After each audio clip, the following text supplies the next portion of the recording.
Con base a la información que tenemos hasta el momento, se trató de un acto de terrorismo, un particular acto terrorista cobarde. Atentado terrorista en Nueva York deja 8 muertos, 5 son argentinos. El presidente Donald Trump ordenó reforzar el programa de control de extranjeros que intentan ingresar a los Estados Unidos. Se adelantará la entrega de recursos para la reconstrucción de viviendas en Chiapas y Oaxaca, informó el presidente Enrique Peña Nieto. El jefe de gobierno de la Ciudad de México, Miguel Ángel Mancera, pidió a diputados asignar recursos para la reconstrucción de la capital. El secretario de Educación Pública, Aurelio Nuño, informó que se destinarán 20,000 millones de pesos para la reconstrucción de escuelas. La estimación que tenemos del conjunto de estas reparaciones es de 20,000 millones de pesos, los cuales se tienen ya todos fondeados. El Tecnológico de Monterrey afirma que sí verificó la estructura de los puentes colapsados en el campus Ciudad de México. El Senado dejará concluir el plazo para objetar la remoción de Santiago Nieto de la FEPADE. Hicimos el mejor esfuerzo, siempre estuve abierto al diálogo, lo saben ellos estuvimos buscando la forma de destrabar esto. Luis Alberto González Nieto, alias El Tato, fue trasladado al penal de máxima seguridad en Durango.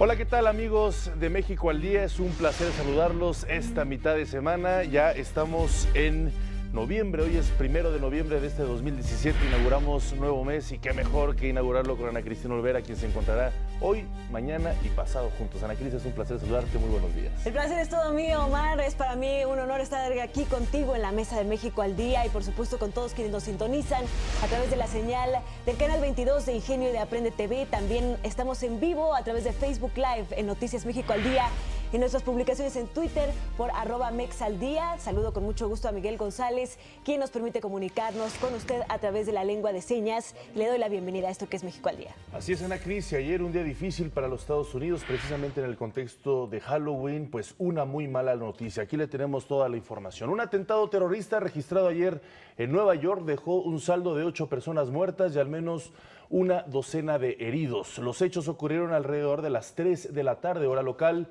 al sur de Manhattan, en donde una camioneta invadió el carril exclusivo para bicicletas a la altura de la calle West, muy cerca, muy céntrico de la actividad turística. Precisamente varias de las víctimas fueron turistas.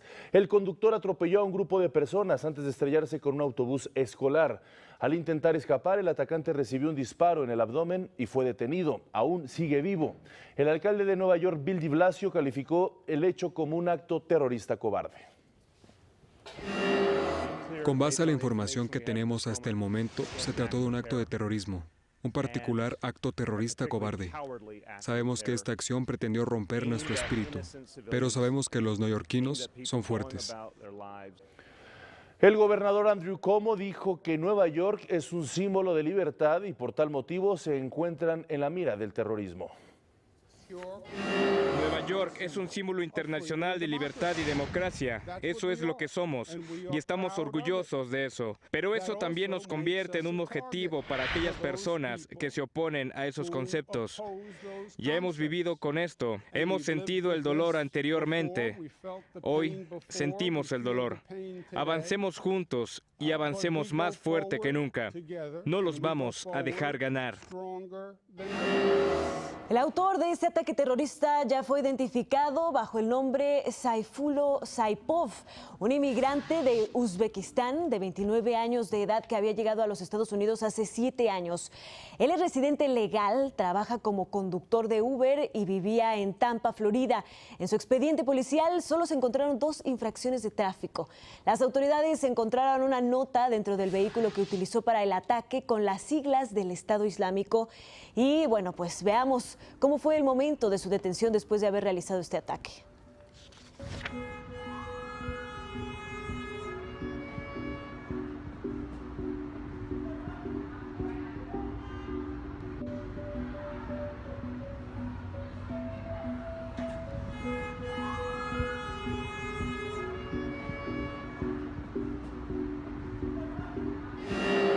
Por por supuesto se le ve completamente desorientado y afortunadamente las armas que llevaba consigo eran de juguete.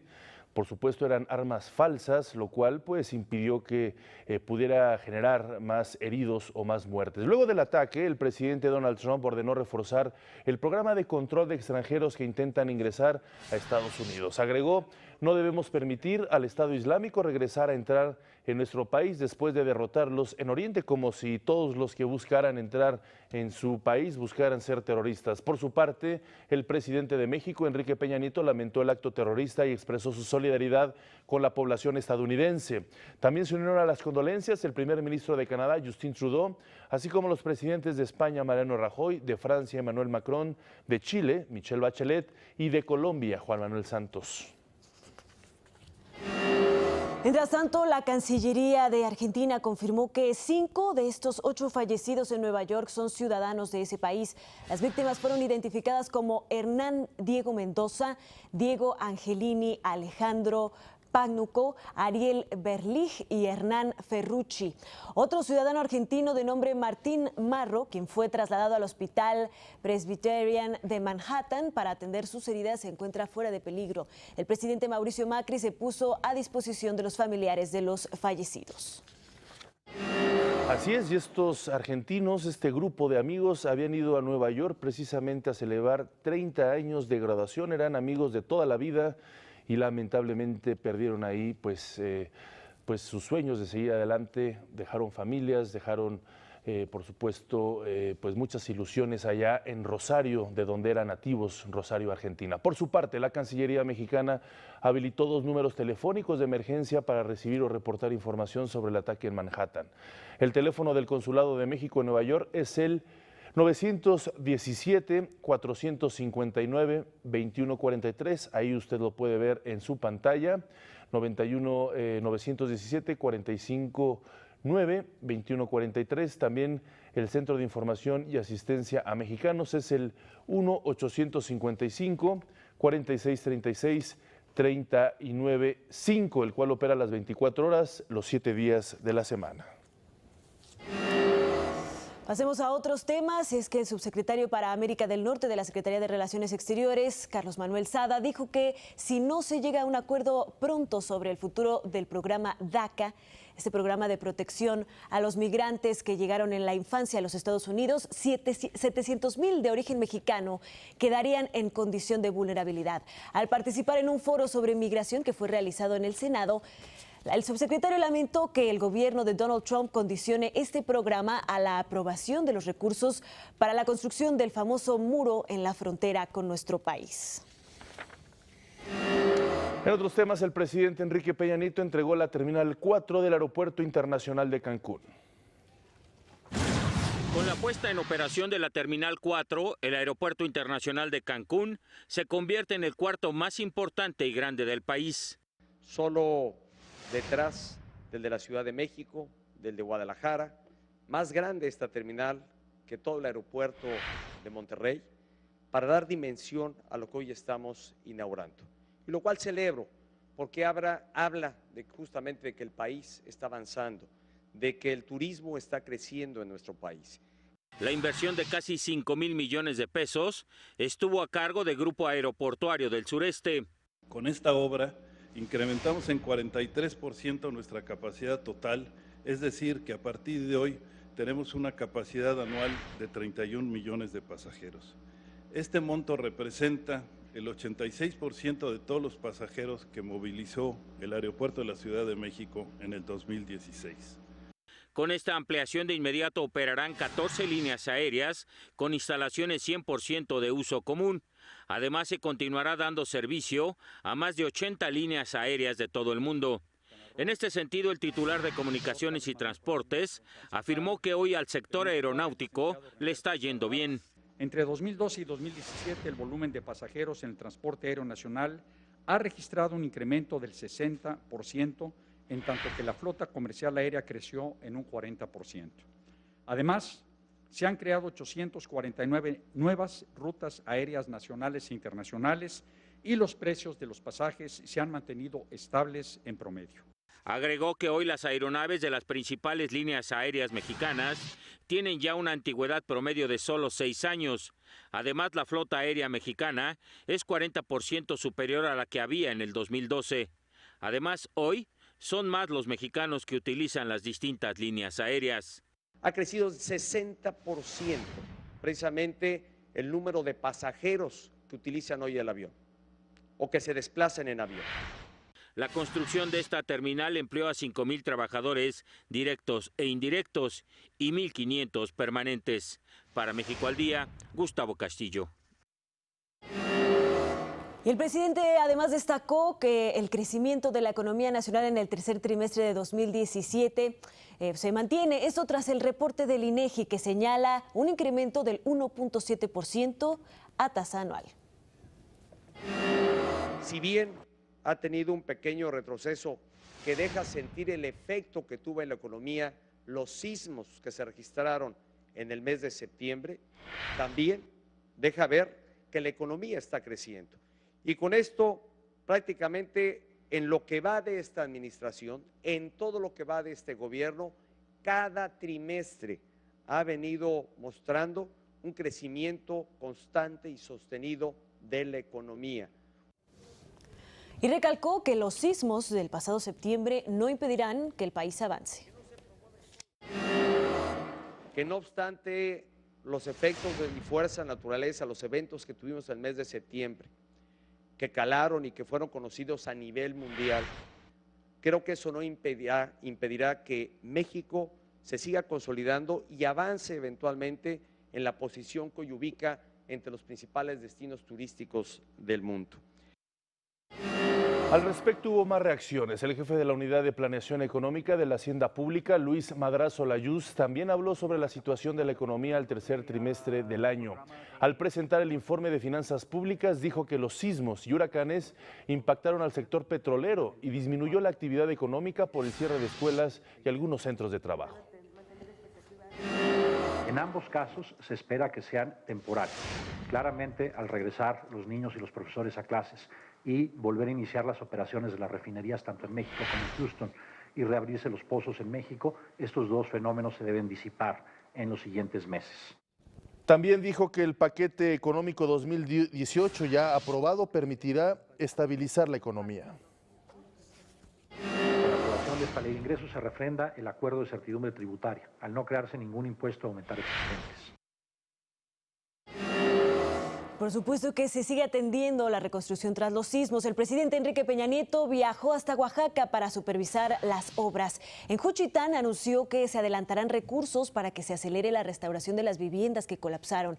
De esta manera, en noviembre, los afectados van a disponer de 50,000 pesos. Esto sería para la compra de materiales necesarios en la reconstrucción de sus inmuebles. Esta semana estarán entregados los más de 7,400 apoyos aquí en Juchitán para viviendas de daños totales y otro tanto casi igual, otras 7,600 de daño parcial. La Cámara de Diputados citará a los titulares de las comisiones Nacional Bancaria y de Valores, así como a la de Seguros y Fianzas, para conocer su situación tras los sismos de septiembre. Es imprescindible que llamemos a cuentas a la Comisión Nacional Bancaria y de Valores y a la Comisión Nacional de Seguros y Fianzas.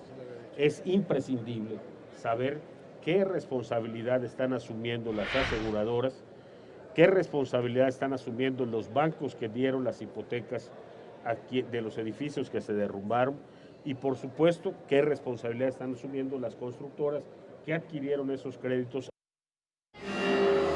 ¿Qué sucede en la Ciudad de México respecto a este tema? Pues el jefe de gobierno capitalino, Miguel Ángel Mancera, se reunió con diputados federales del Frente Ciudadano por México y ahí propuso que se cree un Fondo Nacional de Atención de Desastres que no opere con las reglas actuales del Fonden y que esté dirigido no solo a las zonas rurales, sino también a las ciudades, el cual utilice recursos de los remanentes del Banco de México. Estaremos hablando para el Fondo de Capitalidad, una propuesta que aquí escuchamos de 4,000 millones, de reforzamiento para el tema del agua, una propuesta que también nos platicaron que puede estar en el orden de los 9,000 millones, Y bueno, pues para la parte de la reconstrucción, que esperaremos a ver cuál es la consideración que se tiene. También les pidió que en el presupuesto de egresos del próximo año, el 2018, se asignen recursos especialmente para la reconstrucción de la Ciudad de México, que fue una de las más afectadas tras los sismos de septiembre. Por cierto, inició la demolición del edificio colapsado en la calle de Coquimbo 911 en la colonia Lindavista, allá en la delegación Gustavo Amadero. El proceso está dividido en 3 etapas. En la primera se retirarán 3 losas superiores de manera manual. En la segunda se demolerán 2 losas más, alternando mano de obra especializada con maquinaria pesada, y finalmente en los 3 pisos restantes del inmueble se utilizarán 2 retroexcavadoras. Otro de los inmuebles más afectados, el del TEC de Monterrey, ya está reaccionando a las denuncias penales interpuestas por 2 padres de los jóvenes fallecidos en este inmueble durante el sismo del 19 de septiembre. Indicaron que ni el director responsable de obra ni el análisis realizado por el grupo García Jaque Ingenieros detectaron daños en las instalaciones luego del sismo del 7 de septiembre, como se afirma en la demanda. Agregó que los familiares están en su derecho de emprender cualquier acción, aunque aseguraron que se han mantenido en comunicación constante con ellos. Abrimos este noticiero con pues la mala noticia del atentado ayer en la ciudad de Nueva York. Por ello nos ponemos en comunicación con Gerardo Iso Rivera, él es cónsul de Asuntos Públicos de México en Nueva York, para que nos haga recomendaciones a nuestros nacionales tras este atentado. Muy buenos días, cónsul, gracias por estar con nosotros en México al Día. Es un placer poder platicar al respecto. Muchísimas gracias, Omar. Un saludo para ti y también para Ana. Muy buenos días. Gracias. Ante esta situación ahí en Nueva York, precisamente, ¿cuáles son las primeras recomendaciones que se le están haciendo tanto a los connacionales que viven ahí, pero también a los que están viajando, sobre todo, o que van a viajar en las próximas horas, los próximos días, sobre todo a partir de pues estas medidas también que acaba de mencionar Donald Trump sobre poner mayores seguridad a los viajeros? Así es, bueno, pues nuestra primera recomendación, como bien sabes, después, cuando sucede algún atentado o hay algún accidente, nosotros aquí en el consulado, particularmente en nuestro consulado de Nueva York, partimos del supuesto de que pudiera haber mexicanos afectados. Tenemos más de 1 millón de mexicanos o de personas de origen mexicano que viven aquí en esta región, en el área triestatal que comprende Nueva York, Nueva Jersey y Connecticut, y te digo, inmediatamente nosotros establecemos, cuando hay algún atentado, inmediatamente establecemos contacto con las autoridades para que nos informen si hay algún mexicano que hubiera sido afectado. Hasta el momento todo parece ser que no los hubo, que no hubo ningún mexicano afectado por este terrible atentado, pero de todas formas pues estamos atentos. Nosotros la recomendación que les hacemos, por supuesto, es estar atentos a las indicaciones de las autoridades locales. Ayer nos pedía a todas las personas que vivimos en Nueva York, tanto el alcalde como el gobernador, como el comisionado de policía, estar atentos. Nos dicen que no hay ningún riesgo inminente de algún atentado. Esto se trató de un atentado aislado. No hay razón para pensar que pudiera haber algún otro, pero nos piden estar atentos. Nos dicen que va a haber un incremento, y de hecho ya se ve un incremento en la policía, en las policías, tanto en lo que se ve en las calles como lo que se ve en los aeropuertos y en otros puntos estratégicos. Y en caso de que nos piden a toda la ciudadanía, a todos los que aquí vivimos, independientemente de nuestra calidad migratoria, de si estamos de paso, de si estamos viviendo aquí de forma permanente, es si vemos alguna situación que consideremos que pueda ser de peligro, inmediatamente avisarlo a las autoridades estadounidenses. Para eso se puede reportar todo al número 311, por ejemplo, de las autoridades para el caso de la ciudad de Nueva York. Ahora, con respecto a nosotros, el consulado, tenemos un número de emergencias al que nos pueden llamar en las 24 horas del día para cualquier situación que puedan tener. Es el 917-459-2143. Y también tenemos un centro de información de asistencia a mexicanos que da información y también ayuda a los 50 consulados que tenemos en los Estados Unidos. Es el número 4636395. Y otra recomendación que le hacemos a todos nuestros paisanos es que descarguen la aplicación Mi Consulmex. Es una aplicación tanto para los teléfonos Android como para los teléfonos de iPhone, por ejemplo, en el que hay información relevante acerca de cómo establecer contacto con nuestro consulado más cercano. Y algo muy importante, tienen un teléfono, un botón de emergencia con el que inmediatamente se pueden poner en contacto con el consulado más cercano en caso de que haya alguna situación que requiera de nuestra atención inmediata. Yo creo que esas serían las principales recomendaciones que les podemos hacer. Así es, Gerardo, muy buenos días. Me da muchísimo gusto saludarte. Gracias por tomarnos esta comunicación. Vale la pena también que nos pudieras recordar, porque pues por supuesto ante esta situación que es pues el atentado terrorista pues más grave que ha sucedido en Nueva York desde el atentado de las Torres Gemelas, pues ¿qué derechos tienen nuestros connacionales en caso de que se aumentara la seguridad y empezaran a tener algún problema con su estatus migratorio, etcétera? ¿Qué es lo que deben aceptar y no deben aceptar y a quién pueden acudir? Mira, afortunadamente la ciudad de Nueva York, las autoridades tanto de la ciudad como del estado de Nueva York son muy sensibles a la gran contribución de los migrantes, de nuestros migrantes, y en particular de los mexicanos, y siempre han tenido muy claro de que un incremento en el número de policía en las calles no tiene absolutamente nada que ver con la situación migratoria, ni eso implica que se les vaya a pedir a los mexicanos o a los residentes que muestren cuál es su estatus, que muestren si tienen un permiso para residir aquí. Eso es total y absolutamente independiente de su estatus migratorio, incluso también en el caso de reportar cualquier anomalía, cualquier crimen. Entonces a las personas pues lo que les pedimos es recordar que el ver un incremento en la actividad de policía en la ciudad, ¿verdad? No debe preocuparles en ese sentido. Eso no es de ninguna manera para revisar su estatus migratorio, sino son simplemente medidas para la seguridad de la ciudad. Claro. Perfecto. Pues muchísimas gracias, Gerardo Iso Rivera, cónsul de Asuntos Públicos y vocero del Consulado de México en Nueva York. Te agradecemos mucho esta comunicación para México al Día y te mandamos un fuerte abrazo. Igualmente, Ana, y muchas gracias, Omar, también. Hasta luego, un fuerte abrazo. El secretario de Educación Pública, Aurelio Nuño, compareció ante senadores ayer con motivo del 5º informe de gobierno. Vamos a ver lo que dijo. El secretario de Educación Pública, Aurelio Nuño, asistió a la comparecencia ante la Comisión de Educación del Senado de la República con motivo del 5º informe de gobierno.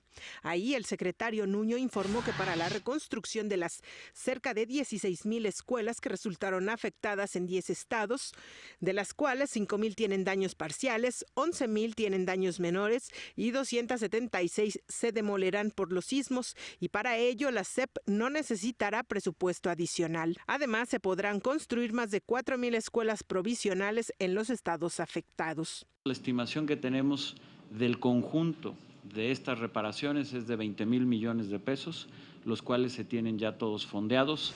De esos 20,000 millones de pesos, 11,500 millones de pesos van a provenir de los programas que tiene la Secretaría de Educación Pública para mejorar la infraestructura de las escuelas, empezando por Escuelas al 100, el programa de la reforma educativa y también los seguros que tiene la Secretaría de Educación Pública. En otros temas, anunció que gracias a la depuración de la nómina magisterial se ha podido lograr un ahorro por 5,000 millones de pesos que serán utilizados para sueldos a maestros frente a grupo.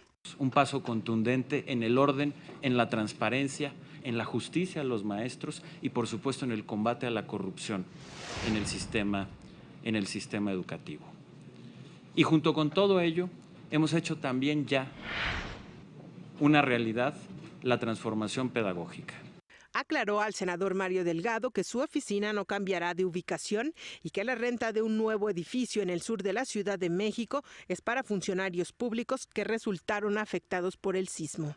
Uno de los proyectos principales que se tuvo fue el poder reconcentrar 21 edificios en un solo edificio. Y esto es algo que efectivamente inició antes del sismo. Sin embargo, lo que también hemos dicho es que de estos 21 edificios, 11 resultaron con daños durante el temblor y por lo tanto este cambio no solamente se requiere ahora por un sentido de eficiencia, tanto de recursos como logísticos, sino también por razones del temblor y por seguridad. Para México al Día, Jacqueline López Zárate. Y a 4 días de que venza el plazo legal para determinar si se objeta o no la destitución del extitular de la FEPADE, Santiago Nieto, los grupos parlamentarios en el Senado siguen sin acuerdos. Legisladores del PAN y PT dijeron que aunque el PRI aceptó que la Comisión de Justicia cita a Santiago Nieto y al encargado de la PGR, Alberto Elías Beltrán, no ha accedido a que se vote de manera pública. Nosotros siempre dijimos que lo más sano es que el trámite de la objeción se ventilara en el Pleno, que fuese un debate en el Pleno donde todos los legisladores, los 128 senadoras y senadores, pudieran hacer preguntas directas a tanto el autor de la remoción como la persona que ha sido removida. Mantenemos la posición con toda firmeza. Nosotros hemos propuesto un proceso abierto, un procedimiento abierto en la Comisión de Justicia y un voto público y abierto. El senador priista Emilio Gamboa afirmó que su bancada siempre ha estado a favor del diálogo y el consenso. Hicimos el mejor esfuerzo, siempre estuve abierto al diálogo, lo saben ellos estuvimos buscando la forma de destrabar esto, pero tampoco podía darle gusto de todo lo que pedían. Saben ellos que yo no tenía la mayoría.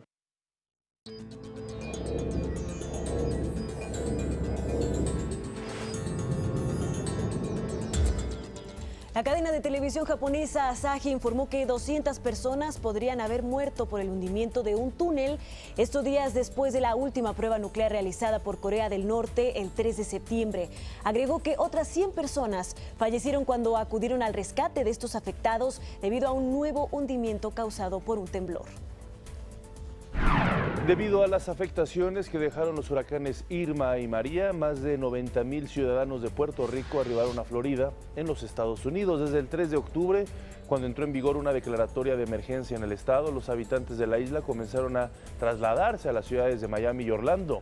El gobierno indicó que el número de refugiados podría ser mayor debido a que varios contingentes llegaron por mar a diferentes puertos.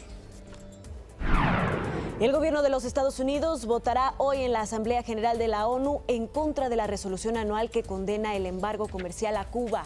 De acuerdo con la portavoz del Departamento de Estado, Heather Nauert, la Unión Americana siempre ha ido en contra de esta resolución impulsada por Cuba y fue únicamente el año pasado, bajo el gobierno de Barack Obama, que decidió abstenerse en esta votación. Decisión que, créanmelo usted, causará muchísima polémica. Se habla, por supuesto, del retroceso de lo que había logrado Barack Obama hace apenas un año con este acercamiento a la isla y una mejor relación diplomática. En otros temas, una iniciativa a favor de la destitución del presidente de Estados Unidos, Donald Trump, ha alcanzado más de 1 millón de firmas en tan solo 10 días.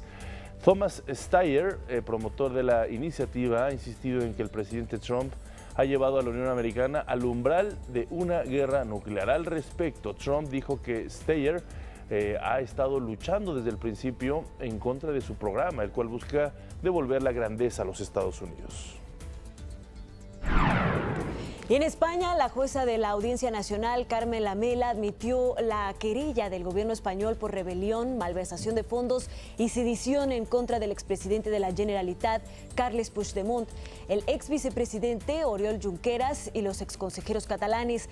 Además, fijó una fianza de 6 millones de euros que deberán depositar en el plazo de 3 días, ya que de no hacerlo se embargarán sus bienes hasta alcanzar esa cifra. Todos los exmiembros del gobierno están citados a declarar mañana y el viernes. Adam Osmayev, un hombre de nacionalidad chechena acusado de conspirar para asesinar al presidente de Rusia, Vladimir Putin, sufrió un atentado. El automóvil en el que viajaba junto a su esposa fue atacado a tiros en una zona rural cerca de Kiev. En el ataque, su pareja sentimental, Amina Okuyeva, falleció. De acuerdo con las autoridades ucranianas, el gobierno ruso está involucrado. La policía de Tokio, en Japón, detuvo a Takahiro Shirashi, un joven de 27 años que tenía 9 cuerpos desmembrados dentro de varias hieleras en su departamento en el barrio Osama de la localidad de Kanagawa. El arresto se dio por la búsqueda de una mujer de 23 años que estaba reportada como desaparecida. El joven se declaró responsable de todas las muertes. Es momento de ir a nuestro resumen.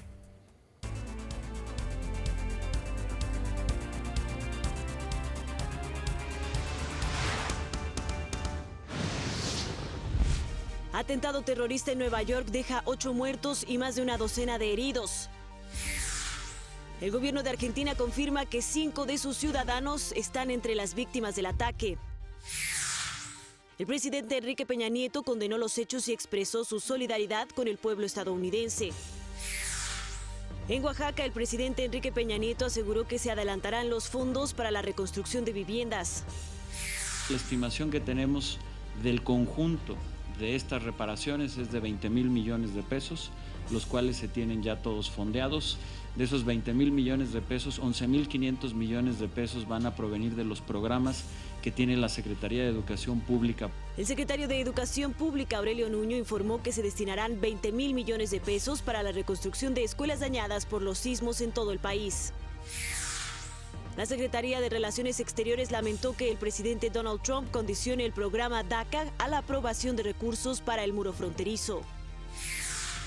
Más adelante en los deportes, Atlante vence a Chivas en penales y es el primer semifinalista de la Copa MX.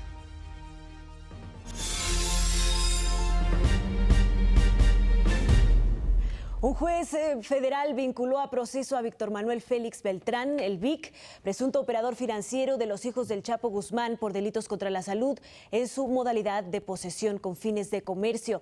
Además, concedió a la PGR 3 meses para realizar la investigación complementaria sobre el delito. Los fiscales de la PGR ofrecieron 14 datos de prueba que fueron admitidos en su totalidad, entre los que destacan las actas del cateo realizado el pasado 26 de octubre que derivó en su detención. Luis Alberto González Nieto, alias El Tato, fue trasladado del reclusorio de Chiconautla, en Ecatepec, al penal federal número 14 en Gómez Palacio, Durango. Esto luego del motín registrado en Chiconautla y de los videos difundidos donde se le observa golpeando y torturando a otros reclusos que no pagaban el llamado derecho de piso. El Tato está acusado de ultrajes, secuestros agravados y homicidio calificado. El consejero presidente del INE, Lorenzo Córdoba, dijo que se buscará cambiar el formato de los debates entre candidatos, esto para despertar el interés de la ciudadanía. Los debates que organicemos pondrán en el centro, así lo queremos, el derecho de la información de la ciudadanía. Lo que queremos es un formato que sea atractivo, tanto para que las y los posibles electores se interesen por ver el debate, como para quienes eventualmente desde otros países o regiones del mundo tengan interés por conocer la personalidad de quienes aspiran a gobernar en nuestro país. Anunció que en el 2018 se realizarán 3 debates entre los candidatos a la presidencia de nuestro país. Que permitan a la ciudadanía conocer a las y los candidatos a la presidencia de la República en contextos de exigencia. 2, que sean debates que posibiliten discutir ideas y propuestas. Y 3, que con reglas mínimas se garantice el principio de equidad y que sea también, sin embargo, un evento atractivo para la audiencia. El Senado modificó la fecha de la comparecencia del secretario de Gobernación, Miguel Ángel Osorio Chong, originalmente programada para el día de hoy. Ahora se realizará el próximo 7 de noviembre a mediodía. El Senado otorgó licencia al senador Armando Ríos Peter para separarse de sus funciones legislativas por tiempo indefinido a partir de hoy. Ríos Peter dijo que su decisión es para buscar una candidatura a la presidencia por la vía independiente y agregó que uno de sus objetivos será luchar contra la corrupción. Ese es el gran reto que hoy tenemos que enfrentar. Yo he decidido buscar romper este ciclo por la ruta independiente y por eso mi decisión de buscar competir y por eso mi licencia el día de hoy. Senadores de todas las fracciones parlamentarias le dieron la despedida.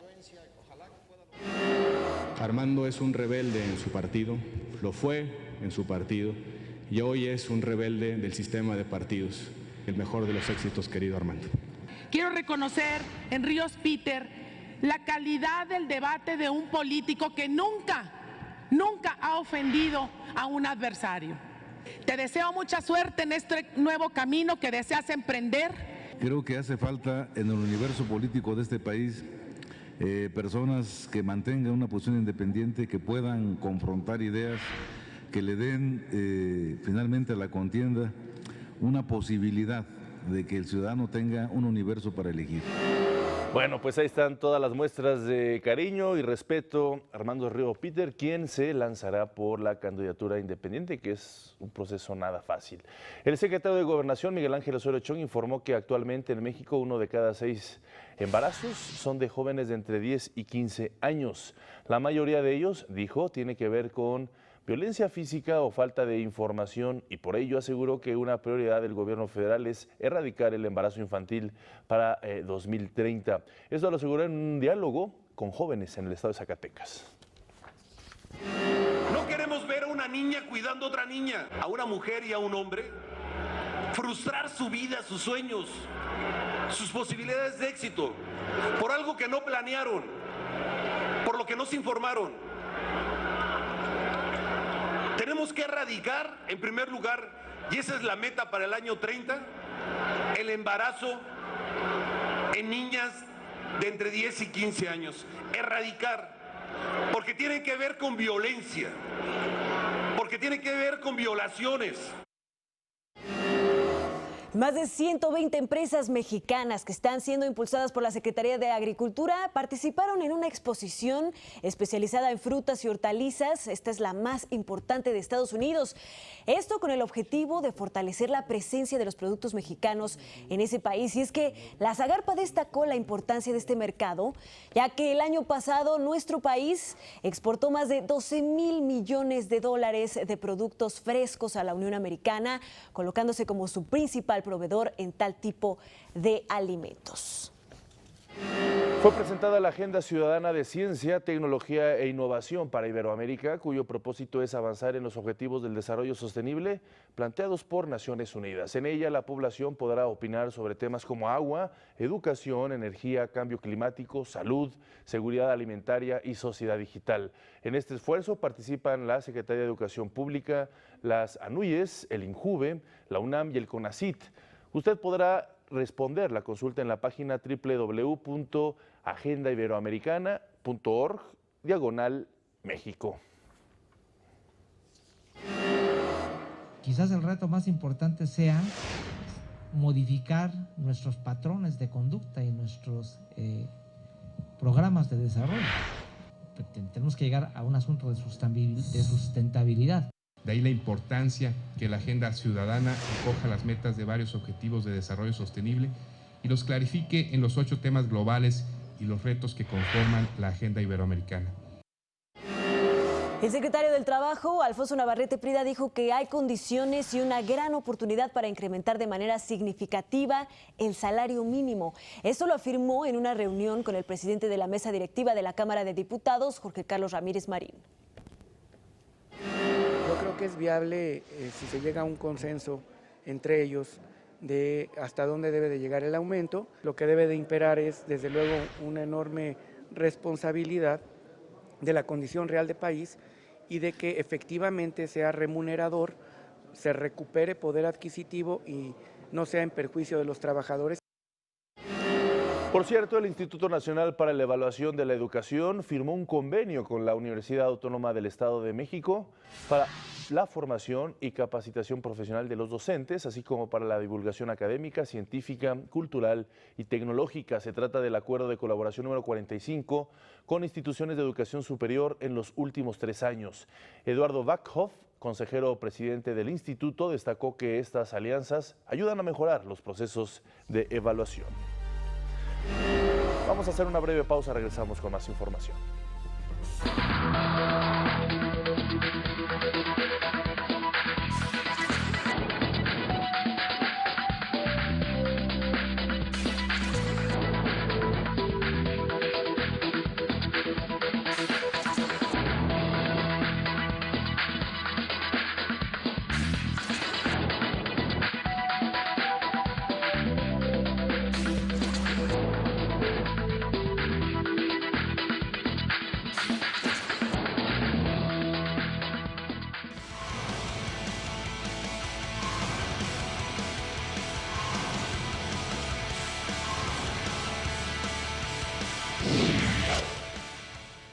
Es miércoles de emprendedores y por eso nos vamos a comunicar con Carlos Langner, fundador y CEO de México Destinos, con quien hablaremos precisamente de esta agencia de viajes online y también sobre todo de su experiencia como emprendedor en México. Carlos, muy buenos días.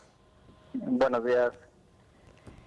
Pues cuéntanos un poco sobre tu proyecto, sobre esta agencia de viajes online.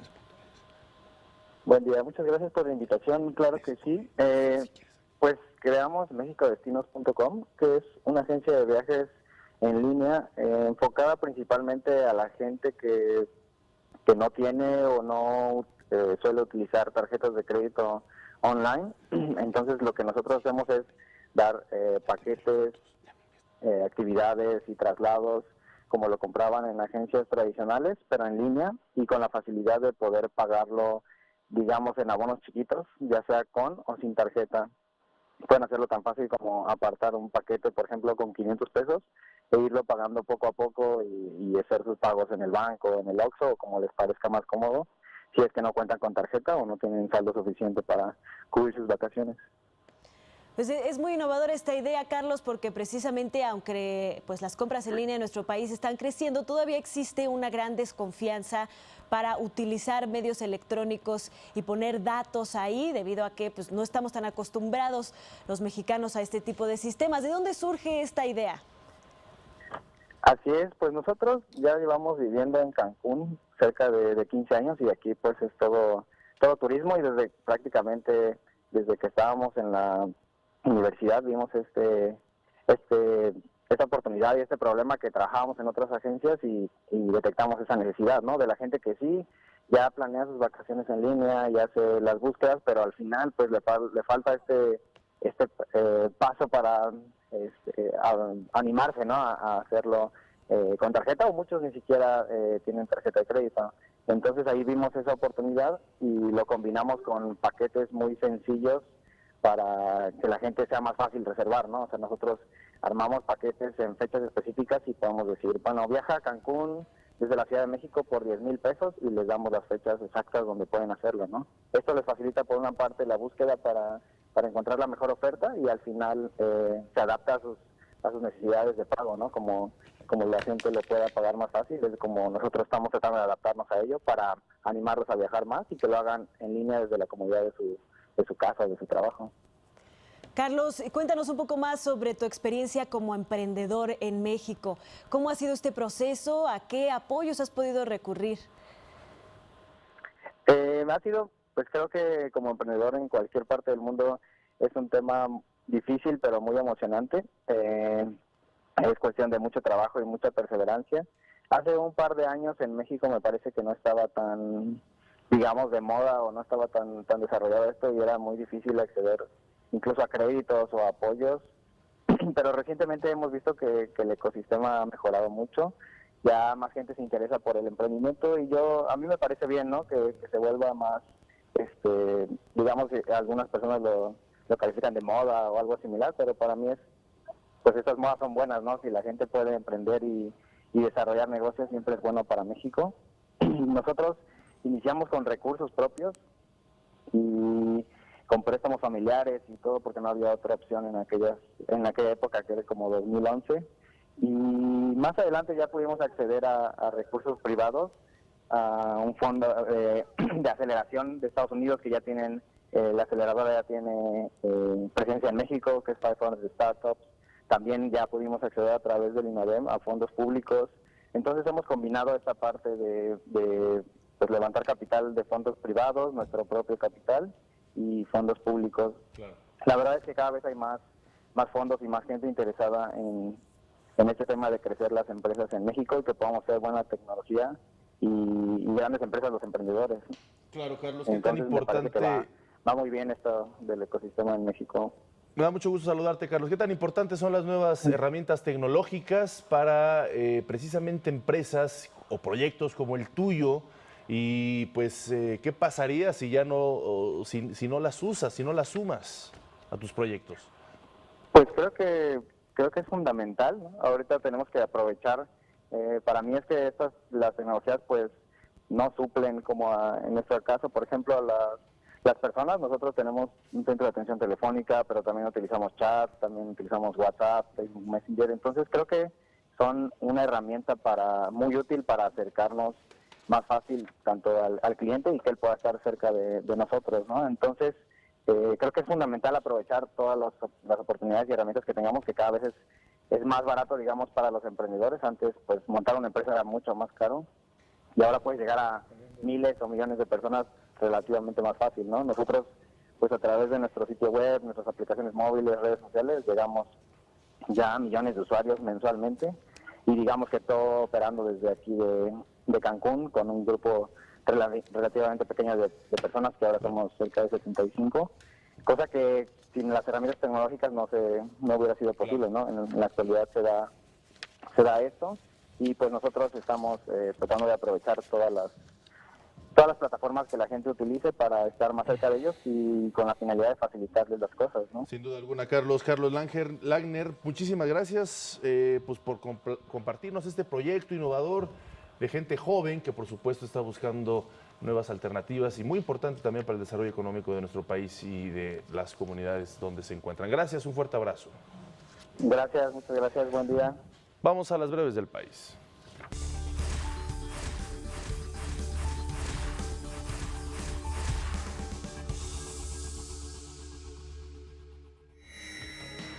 El Congreso de Veracruz aprobó el desafuero del alcalde de Coxquigui, Reveriano Pérez Vega, quien es investigado por el delito de evasión de reos, desobediencia y resistencia de particulares, así como robo de vehículo y abuso de autoridad.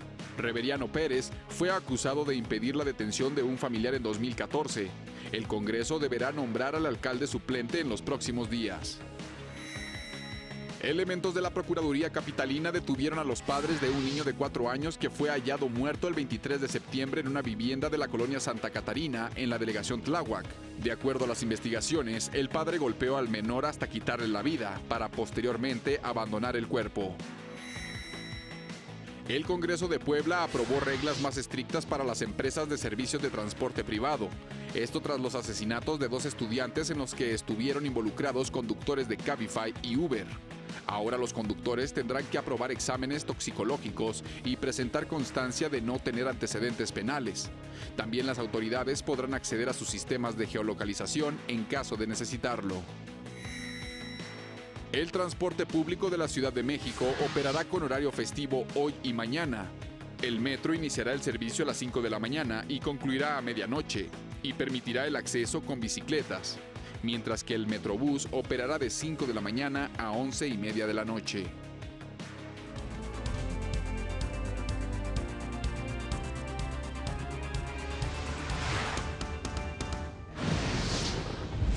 Informa el presidente Enrique Peña Nieto que la economía creció 1.7% en el tercer trimestre de 2017. El consejero presidente del INE, Lorenzo Córdoba, anunció que buscará cambiar el formato de los debates entre los aspirantes a la presidencia de la República. Vinculan a proceso a Víctor Manuel Félix Beltrán, alias el Vic. El Senado otorgó licencia al senador Armando Ríos Peter para buscar una candidatura a la presidencia por la vía independiente. En el mundo, más de 90,000 puertorriqueños arribaron a Florida debido a las afectaciones que dejaron los huracanes Irma y María. Más adelante, científicos crean robot capaz de contar historias de horror.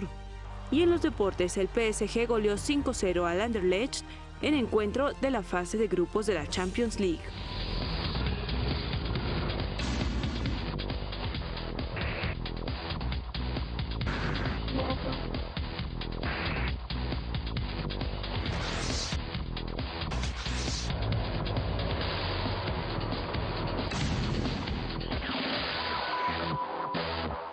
Y bueno, Ana Cris, desde esta mesa nos llevarás toda la información de las redes sociales y la tecnología. Muy interesante lo que está sucediendo, sobre todo en temas de las noticias falsas. Sigue ahí viendo cómo se ajustan estas cosas, porque en realidad y en verdad está causando un gran impacto en la sociedad, ¿no, Ana Cris?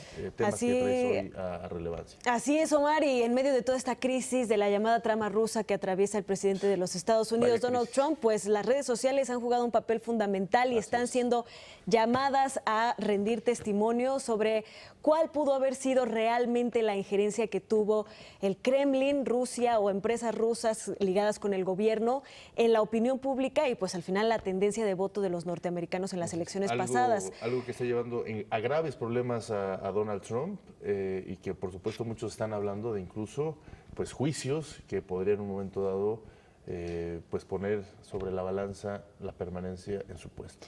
Así es, y por esto los gigantes de Internet de Estados Unidos se comprometieron este martes 31 de octubre ante el Congreso a combatir las operaciones de noticias falsas en sus plataformas. Esto tras entregar un reporte de cuentas rusas activas para interferir en las elecciones presidenciales. En sus testimonios mostraron que millones de votantes fueron expuestos a información falsa generada por Rusia, según analistas, para provocar discordia en la sociedad estadounidense y promover la candidatura de Trump frente a su rival Hillary Clinton. Los senadores presionaron para hacer evidente el poco control que las plataformas tienen sobre los contenidos y reclamaron que no se hubiera detenido esta injerencia antes. Por supuesto, pues medios rusos han argumentado que realmente la injerencia que pudo haber tenido esta publicidad fue mínima debido a que en comparación con el gran volumen de noticias compradas que hay en estas plataformas, pues es una cantidad muy pequeña la que se pudo haber comprado. Sin embargo, pues queda todavía la duda, una duda ética, una duda difícil de medir qué tanto pueden influir las noticias que leemos todos los días a través de las plataformas como Facebook o de Twitter en nuestras tendencias, en nuestros gustos y finalmente se expresen en intenciones de votos. Así que sigue este debate, están todavía llamados a declarar las compañías de Facebook, Twitter, Google en los próximos días ahí ante el Senado.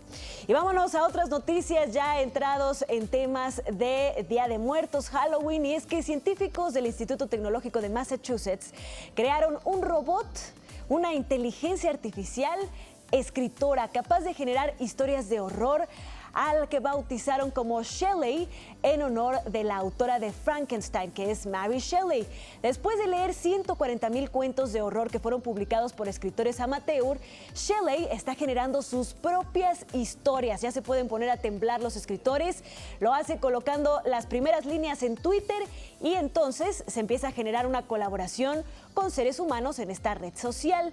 El sistema aprende de la información que recibe y pudiera además ayudar a motivar a escritores humanos a ser más creativos. No se espera todavía que un robot pueda sustituir a grandes escritores como Stephen King, pero sí se espera que por lo menos pueda inspirarnos o ponernos a reflexionar filosóficamente qué es lo humano, qué es lo no humano. Hablamos de arte, esta inteligencia artificial pues está creando historias de horror.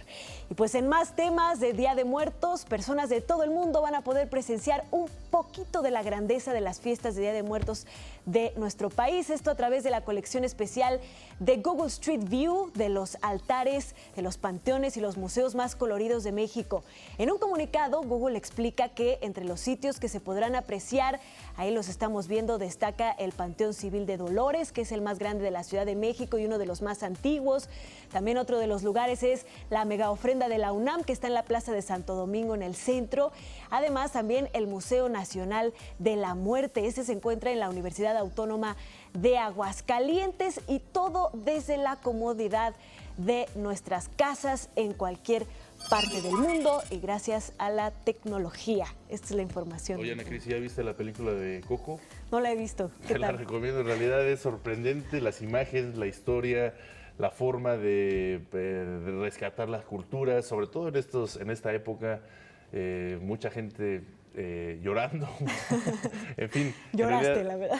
Pues nudo en la garganta, pero sí es muy emocionante verla y sobre todo con una gran producción, con voces de primer nivel, voces con Elena Poniatowska, con Jaime López, con Diego Luna, en fin. La verdad es que de primer nivel. El Día de Muertos es una de las tradiciones más entrañables de nuestro país, que ha permeado más la cultura mundial. Sí, por supuesto. Pues tenemos, por ejemplo, el ejemplo de este desfile que organizó la producción de James Bond del año pasado y que ahora se retomó por parte de la Ciudad de México para instaurar como otra tradición de este Día de Muertos. Parte de nuestra esencia que está exportando a todo el mundo y generando pues precisamente muchísima simpatía, curiosidad por ver toda esta cultura desde la época prehispánica hasta nuestros días, cómo se ha preservado. En fin, muy interesante, por supuesto es muy recomendable. Así y precisamente en este contexto, Ana Cris, nos comunicamos con Manuel Cepeda Mata, él es subsecretario de Fomento a las Artes de la Secretaría de Cultura del Estado de Morelos. Precisamente con él platicaremos cómo están celebrando en el Estado, en este importantísimo Estado, pues estas festividades. Muy buenos días, subsecretario, gracias por estar con nosotros. No, muchas gracias a ti, Omar. Ana, y me sumo a tu sugerencia de que vayan a ver Coco, una película que nos cuenta esta tradición de una manera linda. Y como bien dices, sí, claro es el que va a decir que no existió, porque sí se salen las lágrimas, es una historia muy bonita. Sí, pues bueno, aquí en el Estado de Morelos, aún con todo lo que nos ha pasado, vamos a festejar estos días. Tenemos el Festival Miquistli en su 23ª edición. Es un festival colorido, es un festival donde tratamos de revivir nuestras tradiciones, pero llevándolos también a la venta de artesanías, a la venta de gastronomía, a, por supuesto, actividades artísticas. Y todo arranca el día de hoy con un mega desfile de catrinas y catrines, y de verdad que se nos han sumado hasta zombies, y pues se vale, haciendo bien la diferencia entre lo que es el Halloween y lo que son las festividades de todos nuestros santos. Se vale que se vayan sumando, entonces se hace un carnaval padrísimo en el centro de Cuernavaca. Partimos a las 5 de la tarde en el Calvario y terminamos en la Plaza de Armas, allí en el centro de Cuernavaca, en este mega desfile el día de hoy. Y también en el Teatro Campo vamos a tener un concierto que, muy a propósito del Día de Muertos, nos vienen a regalar unos chicos brasileños que vienen con un poco de algarabía brasileña, pero que van a hacer un poco de sincretismo con lo que tenemos, con lo de estas fiestas. Entonces creemos que va a ser algo bastante interesante. Esto es a las 6:30 en el Teatro Campo. Y así nos iremos, Omar, Ana, desde a partir del día de hoy y hasta el domingo, con diferentes actividades, tanto en la Plaza de Armas de Cuernavaca, en el Teatro Campo, en el Jardín Borda. En esta ocasión, este festival, les platico rápidamente, se hacía principalmente en el Jardín Borda. Desafortunadamente tuvo algunas afectaciones en una barra perimetral. A este festival tenemos acostumbradas más o menos a 95,000 personas que nos visiten, entonces no queremos poner en riesgo ni el patrimonio cultural de la humanidad, ni tampoco la presencia de nuestros visitantes, y es por eso que solamente en esta ocasión van a suceder altares monumentales, grandes ofrendas de maestros artesanos de aquí de Morelos. Van a poner estas ofrendas y estas mismas estarán dedicadas principalmente pues a todos estos angelitos que se nos acaban de adelantar el pasado 19 de septiembre, pero también a grandes artesanos morelenses. A partir de hoy y hasta el domingo vamos a poder apreciar estas grandes ofrendas en el Jardín Borda, y parte de la vendimia de todas estas artesanías la vamos a poder disfrutar en el Parque Chapultepec. También tendremos en el Jardín Borda todos los días un ciclo de cine de horror con películas clásicas del cine mexicano como Macario, Hasta el viento tiene miedo, en fin, varias películas mexicanas que tienen que ver con estas épocas. Y también en el centro de Cuernavaca, en la Plaza de Armas, a partir del viernes, sábado y domingo, vamos a poder disfrutar de actividades artísticas y culturales a partir de las 6 de la tarde y hasta las 9:10 de la noche. Manuel, pues sin duda alguna que una de las mejores formas de ayudar después de los lamentables sismos que dejaron muchas víctimas en el centro del país, Morelos, uno de los estados más afectados, es que acudan, que reactiven el turismo y que disfruten de todas estas tradiciones. Te agradecemos mucho que nos hayas explicado todo esto. Muchísimas gracias. Y es verdad lo que dices. Le pedimos a toda la gente que nos está escuchando, vengan a Morelos. Morelos está de pie, Morelos está viviendo sus tradiciones. Tenemos lugares muy afectados, pero eso no importa, seguimos disfrutando de nuestras fiestas. Vengan a Morelos a disfrutar de su gastronomía y disfrutar de sus fiestas. Seguro que así lo harán. Muchísimas gracias, subsecretario. Gracias a ustedes. Buen día. Y es que todo México es tu museo.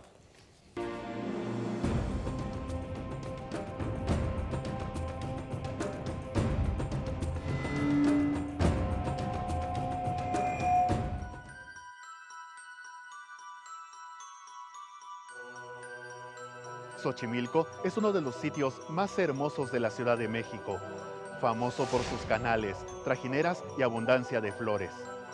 Sin embargo, también posee uno de los sitios más escalofriantes del mundo, una pequeña isla donde se funden la leyenda y el misterio. Te invito a conocer a la Isla de las Muñecas. Fue en los años 50 del siglo pasado que don Julián Santana Barrera comenzó a juntar las muñecas que encontraba en la basura y en los canales de Xochimilco. Don Julián contaba que las muñecas servían para ahuyentar al espíritu de una joven que se había ahogado años atrás en los lirios de los canales y cuyo cadáver fue encontrado frente a su chinampa. Pensando que estos juguetes ahuyentarían al espíritu que lo atormentaba, don Julián se dedicó por más de 25 años a llenar su isla de muñecas, colgándolas en los árboles, postes y la fachada de su cabaña. La apariencia descuidada y sucia de las muñecas que rodeaban la isla le fueron dando una imagen aterradora que despertó en los habitantes de Xochimilco mucha curiosidad, por lo que don Julián permitió que la gente pasara a ver su colección de muñecas, entre las que destacaba Agustinita, también llamada la Moneca, que era la favorita de don Julián y a la que mucha gente le rinde culto o atribuye milagros.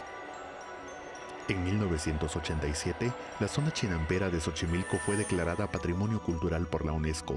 Se realizó un rescate ecoturístico de los canales y desde entonces la isla comenzó a ser un lugar frecuentado por turistas que, intrigados, visitaban la isla y en agradecimiento regalaban muñecas viejas que aumentaron la colección. Don Julián fue un hombre solitario. Su única compañía era su sobrino Anastasio, a quien le contó que una sirena le decía que había llegado su hora. Y así, el 17 de abril de 2001, don Julián Santana falleció víctima de un infarto a los 80 años de edad. Su cuerpo fue encontrado en el mismo lugar donde años atrás se ahogó la joven cuyo espíritu lo atormentó por varios años. Actualmente, el sobrino de don Julián, Anastasio Santana, se encarga de cuidar la isla, manteniendo viva la leyenda y relato de su tío para todo aquel que quiera pasar a visitar la Isla de las Muñecas. Si deseas conocer más sobre la leyenda de don Julián Santana y la Isla de las Muñecas, te invito a tomar una trajinera y visitarla en la zona chinampera de Xochimilco y vivir en carne propia la magia y misterio que envuelve a este lugar. El legado de Julián Santana vive hoy en cada una de las muñecas que cuidan la isla. Guardias silenciosas de historias y leyendas que hacen de nuestro país un gran museo que puedes disfrutar en todo momento. Porque México es tu museo.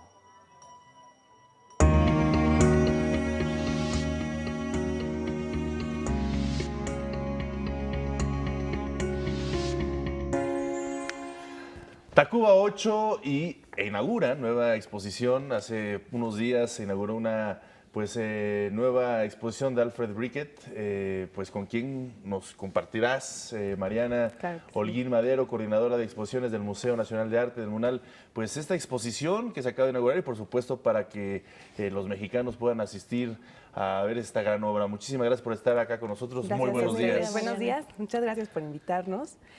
Pues sí, la exposición de Alfred Briquet se inauguró en el museo y se creó en torno al Festival de Foto México 2017 y utiliza como eje central la figura de Alfred Briquet para desentrañar los vínculos que existen entre la primera generación de fotografía mexicana y la Escuela de Barbizon francesa. Con más de 60 fotografías que fueron seleccionadas por Grégory Leroy, el curador, presentamos la amplia gama de fotografías que tiene Alfred Briquet y contemporáneos como François Soubert, Désiré Charnay, Henri Riffaut, y me parece que es una manera muy interesante de poder disfrutar y de entender las fotografías, lo que pasaba en México y lo que pasaba en Francia. Mariana, cuéntanos un poquito más para las personas que, ahí estamos viendo en pantalla algunas muestras, pero cuéntanos un poquito más para las personas que no conocen a Alfred Briquet, ¿qué tipo de fotografía hace? ¿Qué tipo de imágenes van a poder encontrar? Claro que sí. Alfred Briquet fue un francés, fotógrafo que nació en 1833 y cuando estuvo en Francia tomó fotografías de Versalles, del bosque de Fontainebleau, estudios del natural. tiene que salir de Francia por todas unas deudas que debía y viene a México, se encuentra aquí y cuando llega a México se vuelve como parte de esta modernidad del siglo XIX. Él retrata los avances técnicos, nuestros avances industriales como son el ferrocarril, ¿no? Las nuevas vías ferroviarias para las que él fue comisionado. Y también se vuelve para él sumamente importante registrar lo originario. Entonces, en zonas como Veracruz, el Estado de México, se encarga de retratar los rostros de personas originarias de ese lugar. Y no fue el único, también tenemos las fotografías de los indios Kicapú, que muestran esta base originaria de nuestro país. Ahí decía justamente que influyeron también además en mexicanos, en fotógrafos mexicanos, ¿no? Es decir, él revolucionó de alguna otra forma la fotografía, Alfred Briquet. Así es, y además se le nombró como el primer fotógrafo comercial en México. Fue tan vasta su producción y fue tan reproducida durante el siglo XIX y durante el siglo XX que, bueno, él llegó también a reformar el comercio de la fotografía, ¿no? Junto con otros franceses, pero se volvió sumamente importante en la industria, pues había que crear materia prima para la fotografía, se tomaban los retratos de las personas, que implicaba dinero, el traslado de estas fotografías, entonces es todo un universo, ¿no? Que se mueve en torno al personaje de Alfred Briquet. Mariana, cuéntanos, ¿cómo es que el MUNAL está, pues, integrando este tipo de exposiciones, ¿no? De fotografía, de nuevos formatos, de artistas contemporáneos con, pues, el arte del siglo XIX, etcétera, que ustedes, que pues por el que se conoce el Museo Nacional de Arte? ¿De dónde viene la idea de hacer esta exposición? Claro que sí. Bueno, como lo comentaba, es parte del Festival Foto México 2017, que une a muchos países para poder ser parte de algo que, bueno, que nos une a todos, ¿no? Bueno, la fotografía, el arte, y viene como esta idea de ser parte de algo importante, un movimiento importante en el mundo. Y el MUNAL también a la vanguardia, pues quiere ser parte de esto. Y se unió con Gregory Leroy, el curador, y bueno, además con colecciones muy importantes en México, colecciones francesas, que hacen que podamos hacer exposiciones como estas. Entonces, además de Alfred Briquet, ¿hay otras exposiciones de fotos a partir de este festival que estás comentando o van a ir sustituyéndose? En el MUNAL está solamente esta, Por lo pero a lo largo de la ciudad pueden encontrar diferentes fotografías, exposiciones de fotografías que son muy interesantes, claro, y me parece que es un movimiento muy, muy importante. Un arte, la fotografía, que muchas veces con los medios pues ya todos los medios de las nuevas tecnologías más bien se empieza a diversificar, a ampliar las formas de hacer fotografía, pero que esta fotografía es, por supuesto, se encontrará esa forma clásica de hacer la foto, por supuesto, de un gran ojo como es el de Alfred Briquet.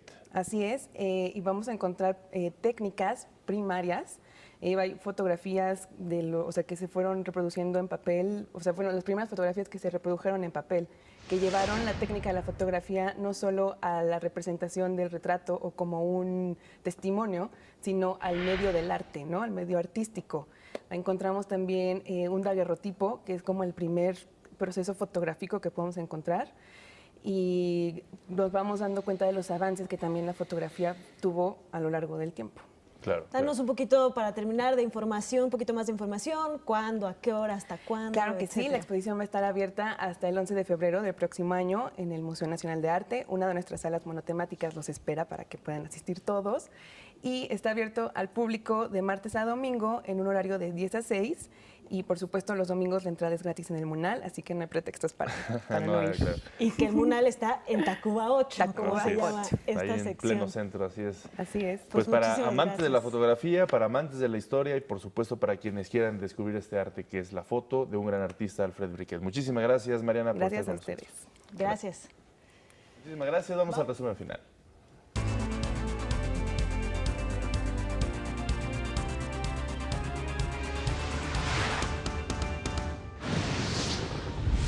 Atentado terrorista en Nueva York dejó 8 muertos, 5 eran argentinos. En Oaxaca, el presidente Enrique Peña Nieto aseguró que se adelantarán los recursos para la reconstrucción de viviendas. La Secretaría de Relaciones Exteriores lamentó que el presidente Donald Trump condicione el programa DACA con la aprobación de recursos para el muro fronterizo. El Senado otorgó licencia al senador Armando Ríos Peter para buscar una candidatura a la presidencia por la vía independiente. Un juez federal vinculó a proceso a Víctor Manuel Félix Beltrán, alias El Vic, por delitos contra la salud en su modalidad de posesión con fines de comercio. En el mundo, el gobierno de Estados Unidos votará hoy en la Asamblea General de la ONU en contra de la resolución que condena el embargo comercial a Cuba. Y en los deportes, el campeón de la Serie Mundial se definirá esta tarde, después de que ayer los Dodgers ganaran el 6º juego ante los Astros de Houston. Muchísimas gracias, fue un placer que pase una excelente mitad de semana, un excelente y divertido miércoles, sobre todo que es pues ya día de muertos, ya ahora sí oficial. Ahora sí oficial. No, porque luego mañana. Día de brujas era el otro, este sí. Aunque mañana es el día, ¿no? El día del puente. Hoy de los niños. Hoy es los niños, exacto. Y mañana de los adultos, pero bueno, disfruten. ¿Tú cuál vas a celebrar? ¿Tú cuál vas a celebrar que estás en la frontera de una generación? Los dos. Es lo bueno de estar en la frontera. Disfruten con responsabilidad. Gracias a Miguel González también que nos ayudó a comunicarnos a través de la lengua de señas. Nos vemos mañana.